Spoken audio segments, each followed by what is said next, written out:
নাট্যকার সৌরভ পালাদি ওনার ব্যস্ততার দরুন ওনাকে চলে যেতে হবে বলে আমরা তার কথা দিয়ে আমাদের কর্মসূচির কাজ শুরু করব। আমি সৌরভটাকে ডেকে নেব তার কথা বলার জন্য। আলাদা করে খুব একটা বলার কিছু নেই। আপনারা যারা ফুটবল খেলা দেখতে ভালোবাসেন, দলমত নির্বিশেষে যারা ওয়ার্ল্ড কাপ চলাকালীন যারা রাজশাহী যারা ক্লাব ফুটবল রাত থেকে দেখি, তারা অপেক্ষায় ছিলাম যখন লিও মেসি কলকাতায় আসছে যে আমরা খানিকটা তার স্বাদ পাবো, মানে মাঠে খানিকটা হলেও দেখতে পাবো। যেভাবে হায়দ্রাবাদ বা বম্বেতে আমরা দেখলাম যে মানুষ সেই স্বাদ পূর্ণভাবে আস্বাদন করলো এবং মাঠে লিও মেসি খানিকক্ষণ খেললো, বল শুট করলো। এইটা আমাদেরকে ভাবার জায়গা আছে যে আমাদের এই যে প্রশাসনিক ব্লান্ডার, আমাদের এই যে অব্যবস্থা, যেটা আমরা পরিষ্কার বুঝতে পারছি।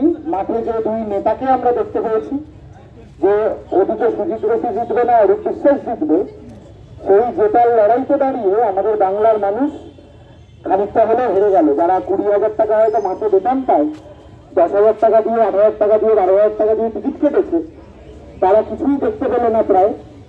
কারণ ওই যে মানুষটাকে দেখতে গেছিল লিও মেসিকে, তাকে ঘিরে রেখেছে আমাদের নেতা মন্ত্রীরা, মিডিয়া, পুলিশ প্রশাসন এমন ভাবে যে লিও মেসি সেখানে বেশিক্ষণ থাকার সাহস দেখায়নি।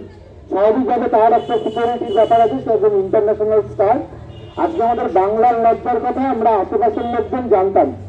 আজকে ধরেনি ভাটিকান সিটি একটা ছোট দেশ, ছোট শহর, আজকে যেহেতু মানুষটার নাম লিও মেসি, আজকে সেখানকার পত্রিকাতেও দেখা যাচ্ছে কলকাতার এই নোংরামো, পশ্চিমবঙ্গের এই নোংরা, এই মানুষটাকে এনে যোগ্য সম্মান দিতে পারলাম না, যোগ্য সম্মান দিতে ব্যর্থ হলাম।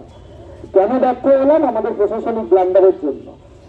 আজকে যার ইনিশিয়েটিভ, শতদ্রু দত্ত ইনিশিয়েটিভ, আমরা এই নামটা বারবার দেখছিলাম, আজকে এই ইনিশিয়েটিভেই কিন্তু বম্বেতে বা হায়দ্রাবাদে বা দিল্লিতে ঘটনাটা ঘটছে।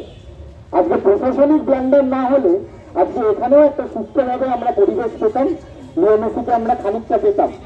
তো আজকে শতদ্রু দত্ত অ্যারেস্টেড, সে কে অ্যারেস্ট হয়েছে আমার সাথে কিছু যায় আসে না, কিন্তু আসল যারা এই গন্ডগোলটা পাকালো তৈরিও হয়ে যায়, সেখানে কি করা যাবে আগে সেটার একটা লম্বা রিনোভেশনের প্রসেস শুরু হবে। আমরা হয়তো আগামী দিনে দেখবো যে সেখানে দাঁড়িয়ে আজকে আইএসএল করা যাচ্ছে না, কারণ মাঠ এখনো ভালো অবস্থায় নেই।